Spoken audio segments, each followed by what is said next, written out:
What is up, world? BakermanBrad here today, and we're going to be taking a look at fractured space. And I really think there's only one person who can explain this better. You don't know the power of the dark side.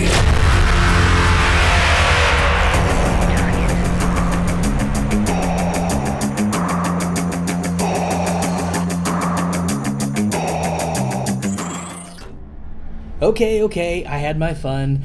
You won't be finding any Star Destroyers in here, and you definitely don't have to fly an X-Wing down a little shaft to shoot a 2-meter exhaust port to blow up a Death Star, but you do get spaceships. And now, granted, you only get 3 whenever you get started, but with Fractured Space, it can be very similar to Dreadnought, which you guys saw earlier at the PAX South stuff, but with a few little tweaks. Instead of a team deathmatch kind of a thing, it's more of a capture system. Each of the battleships have abilities to help you get your capture points better, either attacking, defending, capturing, a whole bunch of different things. But one of the cool features about Fractured Space is the necessity to actually warp to different sectors of the map. And to do that, you would actually hold down Shift, which will normally, if you think about it, was going to be something that would drop you down instead of up, but that's going to be space and control. So if you do hit Shift, you can jump to either of the sectors that are adjacent to you, being from Beta 2 to the Gamma sector or your base or the enemy base. You can't go from Beta all the way to Alpha. Now, like I said, the point of this is to blow up other spaceships, just like that, but primarily you have to capture the forward base of the enemy team to get to their allied main base. After you capture a base, you go and warp into their base and do the same thing as a capture point, but if they have more ships home defending it, then you will not be able to capture it. Basic little concepts of, capture points. If it's in conflict, well, until somebody has the advantage, it's going to stay neutral.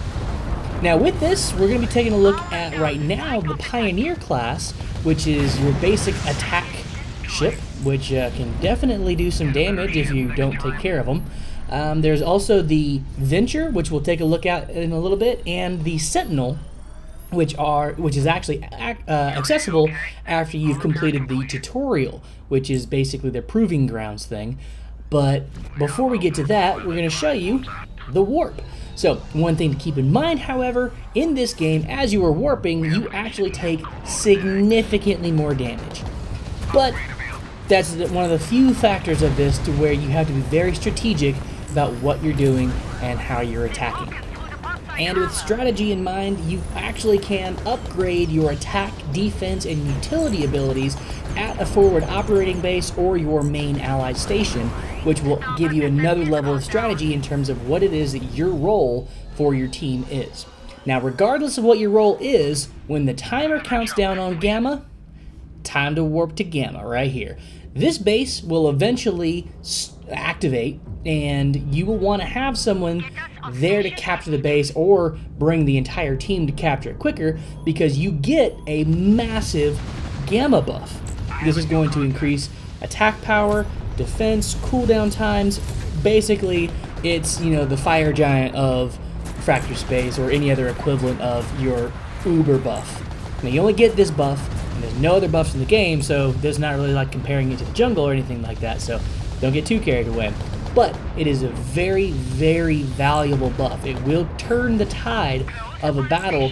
If you were having some real problem getting into the base, or if they were pushing you and you happen to get this at that right time, it will really make a difference.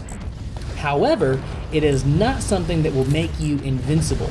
There's been plenty of times where you get the Gamma buff and you forgot that the enemy has been out there not getting the Gamma buff, and hey, they're knocking on your door, and you have to now push all the way back. So, keep it in mind, strategy is the key word for this game. Most of the ships can take a lot of damage and can deal a lot of damage and have several different abilities that will either reveal other enemies, they will track enemies with drones, fight them with drones, you have aircraft type spaceships, you've got plenty of stuff out there that will allow you to really utilize any spaceship in whatever aspect you want to bring to the battlefield. Now, to give you a little bit more of an idea in terms of strategy, the Pioneer class, their main ability reveals everybody, but they also have their 2, which you saw in the intro, which releases a giant barrage of kind of OP missiles, if they all hit. Now, a lot of the ships have a point defense system as their 4, which actually is a counter to those missiles because most ships have some type of a long-range missile barrage. There's one that we'll talk about in a second, the Venture, that has a healing buff, but we'll get into that when we get there. But the Pioneer class overall is your standard, tough enough to stand there and fight, but smart enough to be able to also blow somebody up from way off in the distance. So it's a really good start for whoever's wanting to get into Fractured Space and really put the hurt on somebody and be able to handle a little bit of hurt. But with that said, let's go ahead and talk a little bit more about the store and other little features that they have in the game. So they have a bunch of Founders Packs already that you can get, which allows you to have access to certain ships, certain skins, and a couple other little features out there like that. You can purchase skins on their own, but another level of the strategy behind this is you can actually purchase different crew members and use those cards to make your own crew specific to what you're wanting to do for the match.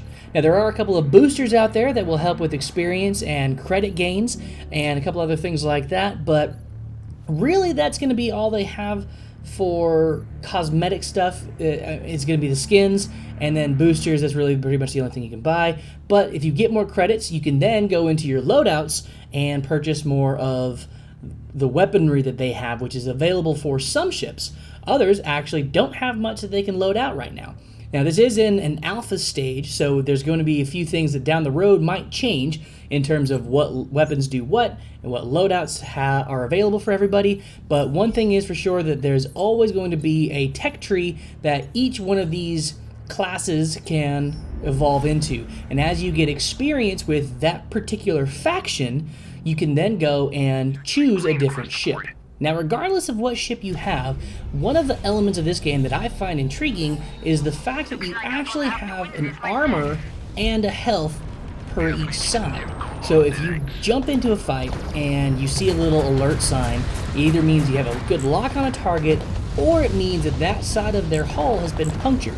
And that includes starboard, port, the bottom of the boat, top of the boat, front of the boat, and yes, I did switch to the boat because they will say turn this boat around.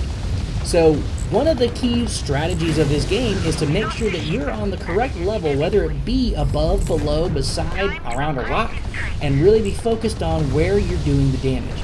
Some weapons actually allow you to puncture through armor and then do more damage with a different system, and others allow you to heal, like I said, and we'll be taking a look at that next with the Venture class ship. But I had to go and finish up that guy real quick. So, anyways, the Venture right here is going to be from the Zarek faction, and it's going to be the healer class. Now, when you get into the game, it's going to be a little bit faster than the Pioneer, but not really a noticeably dramatic speed difference.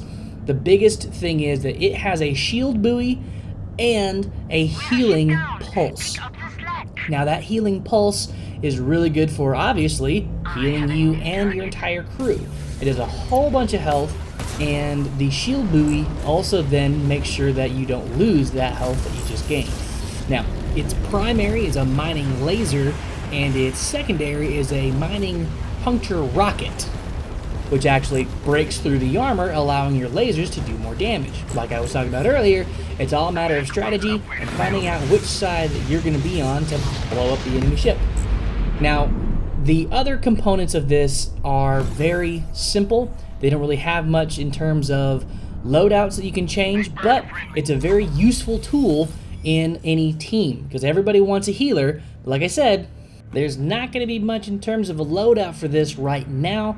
However, there could be others in the future, so keep an eye on it. And of course, there are the other ships out there that you can take a look at, which we actually will be looking at in another video to show off the classes that you can actually access now. However, I want to prove that this Venture, even without the fact that it can have, crazy awesome upgrades, is still a viable tool to keep the fight going. you get in there and you have the right timing, you'll be able to have your bigger batter ships who can do the damage and or take the damage instead of you. You keep them alive and have that fight to where the enemy is focused on them while you go around and flank them. And, well, sometimes you can't kill them all the time, but you still get the advantage in terms of now, instead of having that easy kill and a double kill, you're still able to go in and seal the deal. But keep in mind, the enemies are going to start showing up in droves at any time. So you still got to be very careful with the Venture when you're going to stay and fight and when you're going to try to leave or get blown up. So keep in mind, the Venture, like I said, is still kind of going to be your squishiest, but can keep the fight going. But also, like I said, the jump, you don't want to do that because you get blown up. So always try to have a little bit of map awareness, otherwise this will happen a lot. Now, the last ship that's going to be available after you go through the Proving Grounds is the Titan Sentinel. And this bad boy has a ton of different loadouts. However, in those loadouts, you have to be aware of what you gain and what you give up in choosing a new loadout. Sometimes it'll buff whatever bonus you get at the expense of taking away whatever slowing effect, or it'll maybe have a longer reload time. So you have to be very careful about what it is that you choose when going into a battle. Now, like I said, most of these ships do have a barrage missile, but the Sentinel is noticeably faster than everybody else, because on top of that barrage, they have a pulse booster and a pulse beacon that allows for agility and maneuverability in a certain area. So the Sentinel is a very brutal dash, hit and run type of ship. You can get in there, you can get the fight going, you can do a ton of damage, and then you can actually get out. And one of the fun things with the Sentinel is actually using the full range of verticality in this to really kind of keep everybody guessing where you're going until, of course, you get a pattern and then they're like, oh, he's going to go up and he's going to go down. So eventually you'll have to switch and start going towards an enemy or try to get away from an enemy with a boost. So like I was saying, the Sentinel is incredibly maneuverable, has plenty of damage, can deal a lot of damage, and depending on how you upgrade it, becomes a real nuisance to everybody involved. I can say that you do still have to be aware of where you're going so you don't hit something.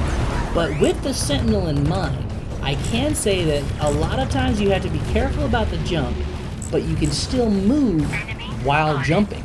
So, there's a few times where you can risk, with the Sentinel, making a jump to actually avoid being blown up.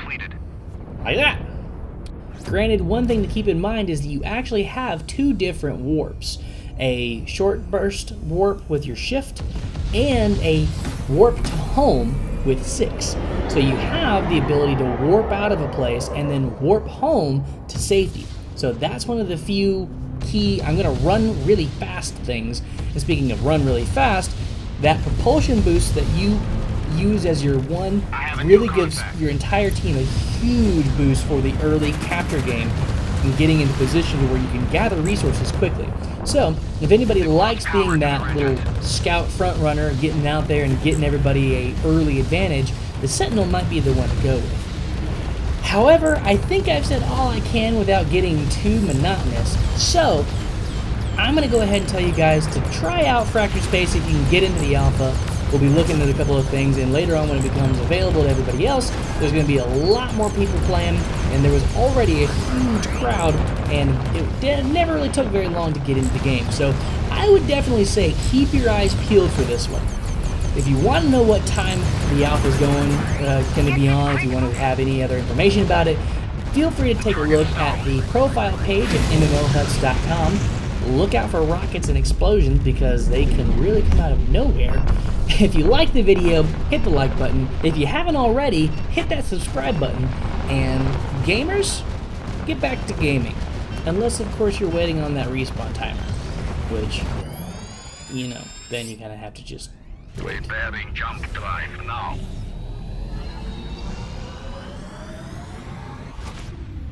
have reached new coordinates.